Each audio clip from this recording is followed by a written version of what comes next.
यीशु का दोस्त लाजर वो बहुत बीमार था। उसकी दो बहनें थी, एक मरियम, कोई बात नहीं, एक मार्था। ठीक हो जाओगे। उसने यीशु को पैगाम भेजा कि उसे जाकर बताएं कि तुम्हारा दोस्त बहुत बीमार है।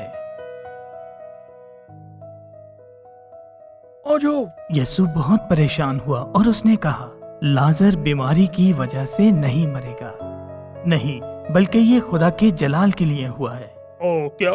यीशु उन लोगों से प्यार करता था। वो अगले 2 दिन तक वहां पर ही रहा जहां पर वो था। चलो चलते हैं। आखिरकार उसने अपने शागिर्दों से कहा, आओ वापस यहूदिया चलें। हाँ ठीक है। उसके शागिर्दों ने कहा कि ऐसा करना ठीक नहीं होगा, क्योंकि यहूदिया के लोग आपको मारना चाहते हैं। लेकिन यीशु ने कहा, चाहे कुछ भी हो जाए। उसने कहा, मेरा दोस्त गहरी नींद सो रहा है, मुझे जाकर उसको उठाना होगा। लेकिन शागिर्दों ने कहा कि अगर लाजर सो रहा है तो वो बच जाएगा। तो यीशु ने उन्हें खोलकर बताया, लाजर मर चुका है, क्या? और मैं तुम्हारे सबब से खुश हूं कि मैं वहां न था, ताकि तुम ईमान लाओ। आओ उसके पास चलते हैं। और तोमा ने बाकी शागिर्दों से कहा कि आओ हम भी उसके साथ चलें और उसके साथ मरें।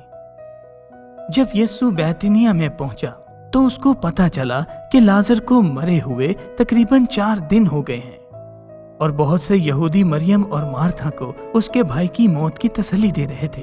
बस मार्था ने यीशु के आने की खबर सुनी, वो उससे मिलने को गई।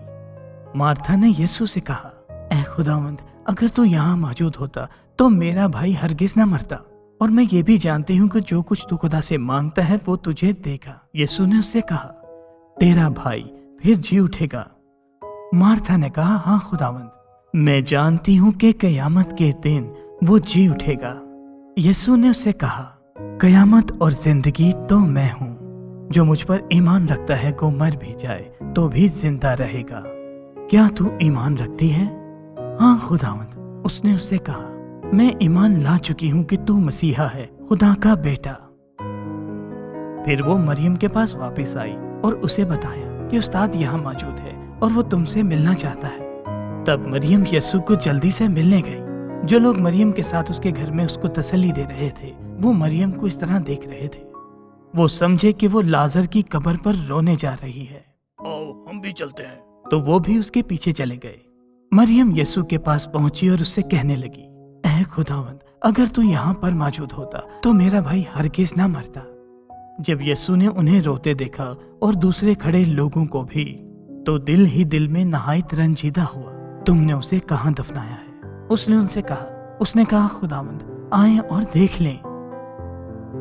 यीशु के आंसू बहने लगे।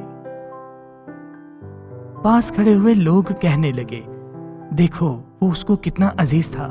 पर कुछ ने कहा, इस शख्स ने अंधों को बिनाई दी है, क्या इस शख्स को मरने से बचा नहीं सकता था?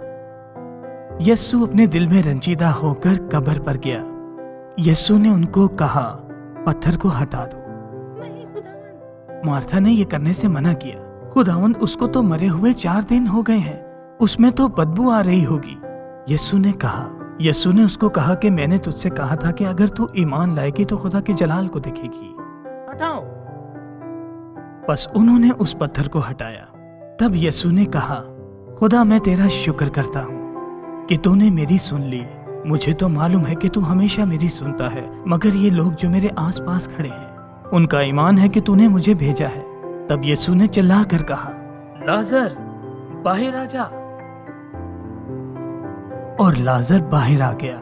जो मर गया था वो कफन समेत ही बाहर आ गया। हाँ, यीशु ने उनसे कहा, उसे खोल दो और जाने दो। और बहुत से यहूदी वहां खड़े थे, वो यीशु पर ईमान लाए कि उसने मरे हुए लाजर को फिर से जिंदा किया।